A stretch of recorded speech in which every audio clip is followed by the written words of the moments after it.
на диагностику ходовой. В данной машине с левой стороны простукивают тяжки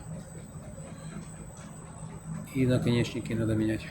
С правой стороны то же самое, тяжка и наконечник меняется. Итак, обращаемся. Стенд-сервис, улица Балковская, 2А. Для того, чтобы найти качественную, сделать диагностику и не попадать на дополнительные запчасти, которые не стоит менять. Как-то так.